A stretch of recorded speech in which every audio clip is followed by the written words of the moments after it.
There lived a poor hard-working farmer working day and night in a vineyard.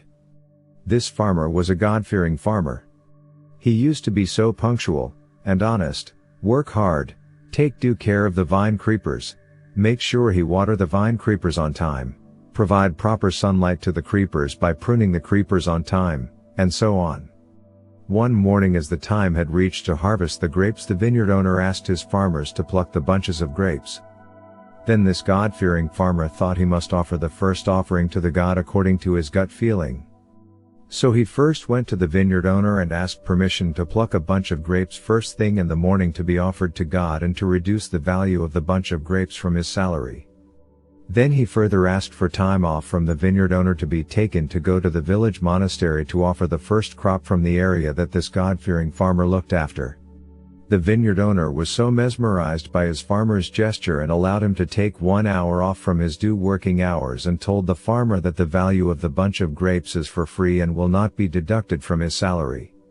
He was so pleased by the kind words and gesture of his landlord and took permission and the fresh bunch of ripe grapes and head towards the county monastery. When he reached the monastery, as usual, the monastery gate was closed. He knocked hard on the monastery gate, then the monk attending the monastery gate came running towards the gate. Then the God-fearing poor farmer told, "This bunch of fresh grapes are for you." The monk who attends the gate opened the gate and the farmer gave the bunch of grapes to the monk who attends the gate, saying, "This magnificent bunch of grapes is for you from the first yield of the area that I am responsible for as a gift." The monk was so amazed to take the fresh grapes. The monk who attends the gate said, "I will take this to the abbot immediately, as he'll be delighted with this offering." "No, I brought them for you," said the farmer. "For me," the monk blushed and questioned, for he didn't think he deserved the fresh finest yield. But the hard-working poor farmer said, "Yes, yes, it is for you, because whenever I knock on the gate it is you who open it when I needed help. During the time when the crop got destroyed by the drought and during the moments when I was starving, it was you who gave me a piece of bread and a cup of wine. I hope this bunch of grapes will bring you a little of the sun's love, the rain's beauty, and the miracle of God, for it is He who made it grow so fine." The farmer said so and left for the vineyard. The monk in charge of the gate held the grapes and spent the entire morning admiring the fresh bunch of grapes.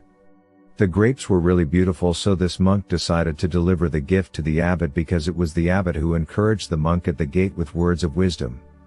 The abbot was very pleased with the grapes, but he recalled that there was a sick brother monk in the monastery and thought, "I'll give the grapes to the sick brother. This may bring some joy to his life," the abbot thought. So the abbot went to the sick brother's room and gave the bunch of fresh grapes. The sick monk brother was so thankful for the gift given by the abbot and placed it on the nearest table. The sick brother with the greatest difficulty stretched his arm towards the fresh bunch of grapes on the table, which he received as a gift, looked at it, and decided to give this bunch of grapes to the cook in the monastery, because he is the person who had been feeding him ever since he was sick and bedridden. The sick monk was awaiting to meet the monastery cook during lunch. Lunchtime reached and the cook brought meals for the sick brother monk. And soon the sick monk presented the grapes to the cook.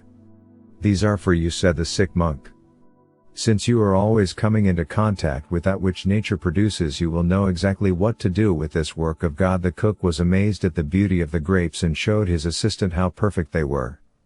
So the cook thought to himself that no one would appreciate the grapes more than the monastery priest. Since he was responsible for the holy sacrament and many duties of the monastery and considered him, by all, as a holy man, he would be the best person to value this marvel. So the cook went to the monastery priest and handed the bunch of grapes to him. The monastery priest asked the monastery cook from where did he get this marvelous creation of God. Then he unveiled the story. After thinking for some time, the monastery priest thought it is best to give this gift of God to the youngest novice, so that he might understand that the work of God is in the most minor details of creation. When the novice received them from the monastery priest, his heart was filled with the glory of the Lord, for he had never seen such beautiful grapes. Just then he remembered the first time he came to the monastery and of the person who had opened the gates for him. It was that gesture of the monk who is in charge of the monastery gate, who allowed the novice monk to be among the community of monks who knew how to value the wonders of life. So just before nightfall, the novice monk took the bunch of grapes to the monk at the gate and said, "My brother monk, you please eat and enjoy these grapes," he said. Most of the time you are always alone, so spend your time with these grapes, which will make you very happy. The monk at the gate was surprised to see the bunch of grapes coming back to him. In life, what goes around comes around, because life is beyond goals. What you give out you will get back exactly the way you did it yourself. Each good deed that you do for somebody at some point in life comes back to you. What you sow in the journey of life is what you reap in the journey of life.